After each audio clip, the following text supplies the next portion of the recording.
Yep. Well, back on Monday again, and excited for this week. We're looking forward to the game. Going back on the road, it was good to be home for the this game over the weekend against TCU, and love that the team was able to bounce back from the loss that we experienced it in Lubbock, and but it was good to be home, play the game in front of our fans, and now that we got a home game done with, it kind of refreshes us and get us ready to get back on the road again and heading out to Eastern time zone and playing a really quality team. Looking at I don't know Scott Satterfield for a while, and he's got a great reputation, does a great job with his team, and they played really well this year on film.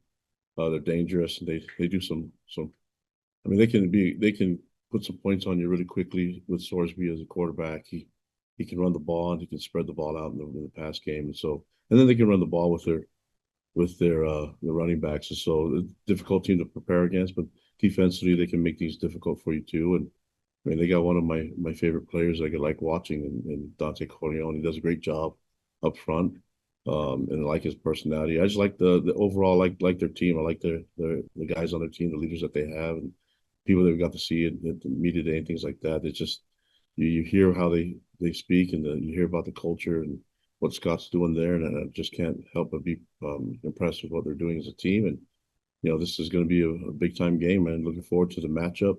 It's going to require us being at our best, and looking forward to it. We see it on film how dangerous they can be, and they're at home, and so there's a lot on riding on these games at the end of the year, especially when you're playing teams that are in the mix that are up there in the rankings when it comes to the standings of our conference. And so we know that, we understand that, and just like playing TCU, they're a great team that has won games and has got themselves ready for bowl games and things like that. So we know that this is going to take our best.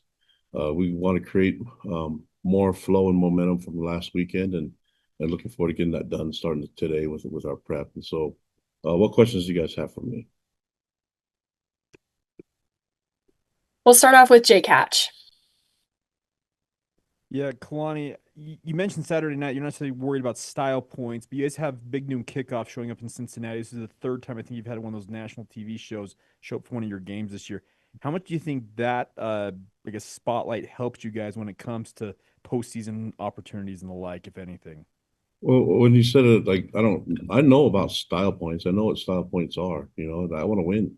That's the key. You want to win, and people look at the metrics. I mean, we were favored to win by 3 points, and we won by a lot more than that. So I want to win, and I want to play at our best, and we can control the game. Great, but if not, it comes down. Nothing's easy. You can't sit there going like we're going to go into this with trying to win with style. Like I want to win the game first, and so I understand all that stuff. And people running up the score is what style is, and okay, that I understand that whole concept, but I want to win the game first. That's the key, and that's going to be our focus. But you can't sit there and claim the game before you actually play it. You got to play the 60 minutes. Next question from Jay Drew. Kalani, you guys were just named the Big 12 Defensive Line of the Week. Your sack totals are way up from last year.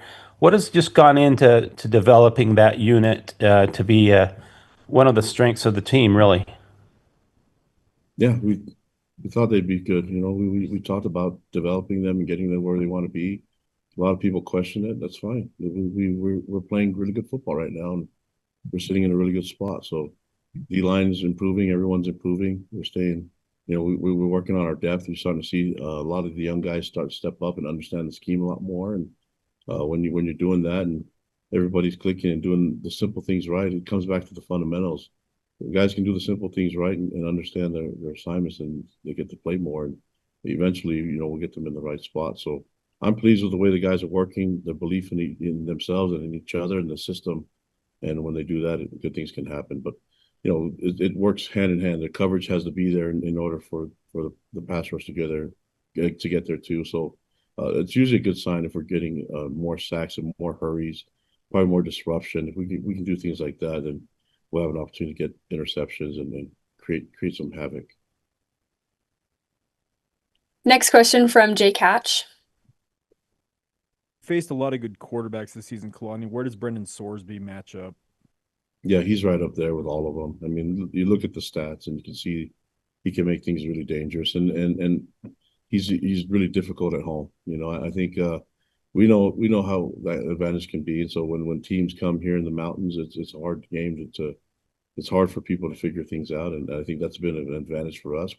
We have to go on the road and play at Cincinnati against them, so they can be a different team, and especially when they have a lot to play for, and also this is their senior night, so there's a lot riding on it, and we know he's going to step up. I mean, the great players do it, and so we have to be at our best. That's going to be the key, but he can do all of it, right? He throws the ball, he runs the ball, he does everything right, and we have to figure out a way to disrupt him. That's not easy though. You mentioned Dante Corleone earlier. What do you just make of their overall team makeup? Because it seems like they're really reliant on Sorsby. What do you make of the overall Bearcat, I guess, squad? Yeah, really good roster. You can tell that they have a really good culture in place. I mentioned Scott Satterfield. You could tell that he's done this before and he knows what he's doing. So the guys believe in their coaches. They play really assignment sound football, and so it's not going to be easy, man. There's well coached teams in this league, and then you match that with great talent, and great culture. I mean, that's going to be difficult. So nothing's easy. You saw over the weekend how hard it is for guys to get wins, and even with that, the people can get yards on you. They can advance the ball. You have to find ways to gain victories, and usually that comes in disrupting things. And the stat that matters the most is the score, but everybody wants to focus on how you win, but they skip the part of actually getting the win first and securing it. Next question from Jay Drew. Kalani, I just wanted to ask how did you guys come out of the game health wise? And I think we saw Max Alford, who's been kind of a pleasant surprise this year, limp off the field. But how did you do health wise? And can you just like what has Max kind of added to the team this year? Yeah, Max has been really good for us, and then you're creating some quality depth, especially when we lost Che. So Max filled in the position. He's super smart, and we were able to use him when we had some guys get banged up, when Jack and Glasgow and Seattle were a little banged up, and nobody's 100% right now. So after the game, we know some guys are still getting evaluated. We'll have probably more information for you on Wednesday, but we got some guys that were kind of banged up a little bit, but we'll be fine. Everybody's in the same situation where everybody's sore, and then there's some people that are, because it's at the end of the year, are running on fumes. That's why you have to depend on your depth. And so we've been through this. We've prepped for it. We want all our guys to be ready to go, but if guys aren't able to perform, then the next guy will have to step up and make it work. Next question from Mitch Harper. Kalani, LJ Martin said on Saturday that he played with a lot more confidence, working his way back from the injury. When LJ's playing with the confidence that he showed on Saturday, what does that do for this offense as you guys head down the stretch run? Well, it's good. I think the physical part of the game is what he does, and so I'm not sure if he was ready altogether on when we played Texas Tech. I think maybe we could have benefited from him resting a little bit, but the moment was too big. He wanted to try it, and how can you say no to him? So, and it does make a difference when you get to heal a little bit. I think sometimes people think that the bye week is a magical healing week. You know what I mean? And sometimes things take some a little bit more time to get better, and we've seen that. I mean, we've had guys that have been banged up, and they're playing a lot better now than they did a few weeks ago or a couple weeks ago. So I think he fits in that same category. But what's really nice about LJ is his leadership and his ability to communicate to his teammates as a captain and as a leader for us. And then wanted to ask you too, with the college football playoff ring, because I know you've said that you don't get caught up in that, but does it get a little frustrating at all that you're a team that's only one loss and you're sitting behind, a handful of 2 lost teams? No, when I say I don't really pay attention to it, I know it exists, guys. I'm not dumb. I know all the stuff that's out there. I know what people are saying in the metrics and analytics and the style points and all that stuff. My focus isn't on that. So I understand everything that's out there. I got to be focused on what we can control, which is playing football. and the preparation today. That's what I got to focus on. So it's nice that we're in the mix and that people are recognizing what we do, but what does that matter if we don't go 1-0 this weekend? So my focus and what I'm trying to keep the team focused on is the stuff that we can control. I know one thing, we go out there and play at our best, and I like our chances. But until then, I'm not going to sit here and campaign and waste my energy on stuff that I can't control. I don't know all the other people's schedule. I can't speak as an expert on everything because I don't know what everybody's done and what everybody's played. All I know is in my view of what I'm controlling with this team and what we have on our schedule, especially this week, that if we take care of business and you to do things one step at a time, then things should work out in your favor. And that's what I'm banking on happening. And that's what I want these guys to be focused on. It's hard to talk about 3 weeks from now when you can't even control what you're doing right now with everybody else. Let's just go play the game, be at our best, and then see what happens next week. Next question from Jake Hatch. Well, you highlighted them on Saturday night, but I wanted to ask you about your young defensive end guys, Nusi Taumue-Peau, Tosili Akana, Kenny Fonohema. Like, what have they brought to this defensive line? Yeah, they brought added depth, and athleticism and skill, talent, a lot of that stuff. And then when you have a deep team like that at a lot of different positions, then you can use different people. And when you have upperclassmen that are not selfish and that are bought into what the team is trying to accomplish, they realize that other guys can help them, and that maybe them at them tired is not better than the young guys or the backups being fresh. And so what you're seeing is a nice rotation, guys that are trusting each other, and then doing it for the greater good of the team rather than just trying to get your personal stats. And so I appreciate all the feel for the team, the brotherhood that they have, and their willingness to share and understand that they don't have to do it all by themselves. And you can do that when you have depth and quality depth. And those guys are still babies, man. These guys are going to get big and stronger. I mean, they're going to be a force. And right now, it's good to see that they have they have an opportunity to contribute. But I think eventually when they grow up and get bigger, it's going to be pretty scary. You got another young player in Bear Bachmeyer.